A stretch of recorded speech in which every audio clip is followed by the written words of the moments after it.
So for today's video guys, ganito po kalaki ang baha sa aming bayan. Ayan. So sa mga hindi pa nakapag-subscribe sa aking channel, please do to subscribe para ma-updated kayo sa mga video ko. Never really know what's going on.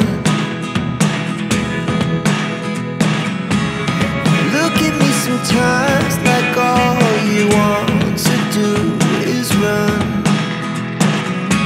Hear me out, hear me out.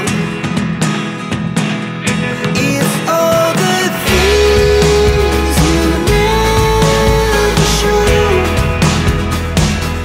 there are. Hello guys! Welcome back na po sa YouTube channel. Ako na po ni si Madeline Artiaga, ang inyong higala. So guys, for today's video ay ipapakita ko lang sa inyo, ipapasilip ko sa inyo ng ipapasilip ko sa inyo ng kunti ang aking paggawa sa aking cassava ball. So ayan guys, ganyan po ako ng aking cassava ball. So yung ginamit ko para pang circle ay itong 1 tablespoon. So para hindi ko na siya mahawakan, kaya yan na po siya, automatic na po siya na nabilog. So dati ay nilagay ko yan sa molder cup, pero nung sa molder cup ko siya nilagay, parang basa siya kasi hindi siya makalabas yung kanyang katas. Kaya yan, ginanyan ko na lang at diretso ko nang nilagyan ko lang ng dahon ng ating steamer para makalabas po ang katas ng ating cassava. So ayan, let's continue watching mga jay sa aking paghanda sa aking paninda na cassava ball. Ayan, tapusin nyo ang video na ito para makita nyo kung ano din ang mga mga pangyayari doon sa school. Ayan, ipapakita ko din sa inyo sa school, yung mga paninda ko sa school, kung ano yung kaganapan sa tuwing recess. So ayan, mga pasilip po ito sa kaganapan ko sa isang araw. Nung isang araw ito mga jay, at makikita nyo din dito ang pagbaha. Ayan, pagbaha, o diba pagbaha. Ipapasilip ko din sa inyo ang baha sa aming likod bahay, o diba ganun. So ayan guys, tapusin nyo ang video na ito para makita nyo ang mga pangyayari. So sa mga hindi pa nakapag-subscribe sa aking channel, please don't hesitate to subscribe.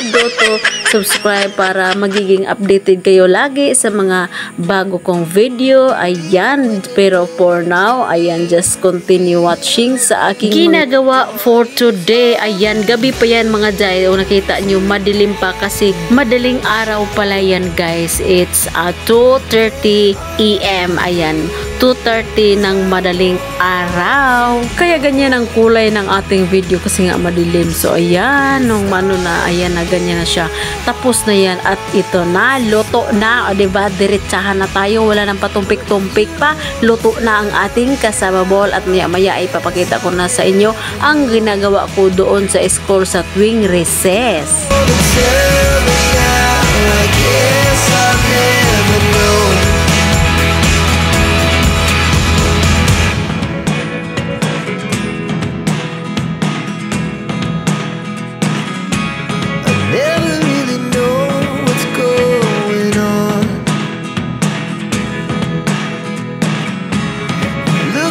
Sometimes like all you want to do is run.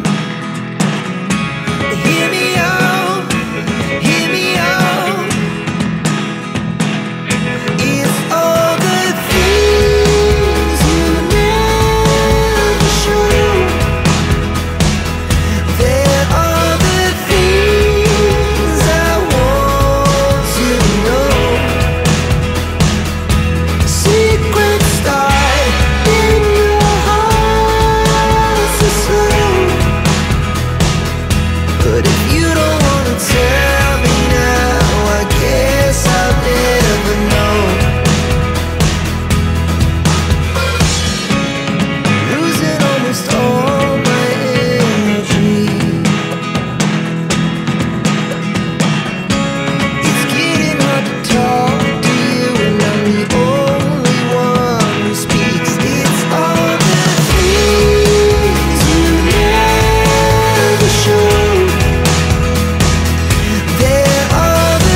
moments later. So yan na nga guys, dahil ubos na ang ating paninda at ako'y umuwi na at ito ang aking nadatnan sa aming bahay. Ayan, basang-basa ang loob ng kwarto ng aking anak mga jay. Ayan, ang damit niya ay nabasa dahil natuluan ng ulan. Nung ako'y nasa eskwelahan mga jay ay dali-dali akong umuwi dahil nga sobrang lakas ng ulan at ako'y nag-alala sa aming bahay. At hindi nga ako nagkamali mga jay, talagang bumaha na ayan dito sa loob ng kwarto ng aking dalaga. Sobrang basa na po hanggang sa ilalim ng kanyang higaan ay basang-basa na sa ulan. Ayan mga jay, ang kanyang higaan ay kinuha ko na nga dahil basang-basa. Yung bubong niya guys ay nilagyan na nga ng ganyan ng darling ko. Ayan oh, nilagyan ng plastic at nilagyan ng kahit ano-anong anik-anik para hindi po tumulo, pero dahil po sa lakas ng ulan ay tumulo pa rin talaga mga jay.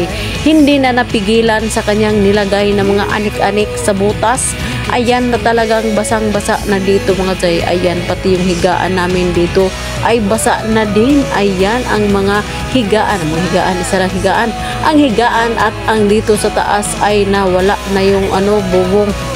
Nawala na yung sa gilid, kaya ayan nabutas. Ay ganyan ang pangyayari sa bahay namin mga jay. Sobrang basa na nga at dito sa may sala ayan ang tubig. Nakikita nyo mga jay ang tubig na sobrang dami. Ayan o, pag inaano mo, ayan na nga ang tubig mga jay, bahang-baha na nga sa amin. Kaya ako'y dali-daling umuwi galing sa school. At ito ay parang napansin ko na nawala ang aking darling. Ayan yung kapitbahay namin bahay mga jay. Ang ganda no? So nawala siya dito, kaya naisip ko andoon siya sa may ilog dahil narinig na namin ang agos ng ilog. Malakas na nga ang agos ng ilog mga jay, kaya ako'y sumunod sa kanya doon sa may ilog. At na kasi narinig ko na at nakikita ko na ang ilog mga jay. Ito yung ilog na lagi kong pinupuntahan kapag naglaba at hindi nga ako nagkamali mga jay. Ayan, may mga bata na. Ay, ang laki na nga ng ilog mga jay. Ayan o, sobrang laki na. Umaapaw na ang ilog mga jay at napunta na nga doon sa may palayan at dito sa may niyugan. Ayan na mga jay at nakita ko na nga ang darling ko dito. Ayan, may mga bata pa. Nag-ano sila mga jay ng mga naanod na mga niyog. Ayan ang darling ko. Ayan, nandyan pala siya. Ayan yung nakablo. Siya yun mga jay. Andyan na nga. Kasi nag-ano sila ng ano sila ng mga naaanod. Ano bang naaanod? Oy, yung mga buko na mga niyog. Ayan, andyan siya. Ayan, andyan pala siya. So, sobrang laki ng ilog mga jay. Hindi yan ilog. Ay, yan yung batis. Ay, ano ba tawag dyan? Basta yung maliit na ilog na lagi kong nilalabhan. Dito ako laging naglaba. Ayan, lumaki na nga mga jay. Ay, parang dagat na napunta na sa may niyugan. Ayan, o diba? Umaapaw na nga dahil sa lakas ng ulan mga jay, hindi napigilan. Ayan na ang tubig, sobrang laki. Ay, nakakatakot nga talaga mga jay. Ang ilog na ito ay ilog, hindi yan, maliit lang yan na ilog, ngayon ay malaki naman dahil nga sa mga jay. Ayan, nag-ano sila para saan sila makadaan kasi lalanguyin yan lang dyan guys. Lalangoy sila doon sa dahil tinitignan nila yung kanilang palayan doon sa tabok. Ay, paano ba yan? Nangano danos Milda. Narano be? Darating. Abot. Topa aroy, topa Bert Nagtumisa paglangoy. Sakto magudiri mo lagi ngadto pa do karon ngadto mo sangpo sa may kanubite. Dili ngadto to.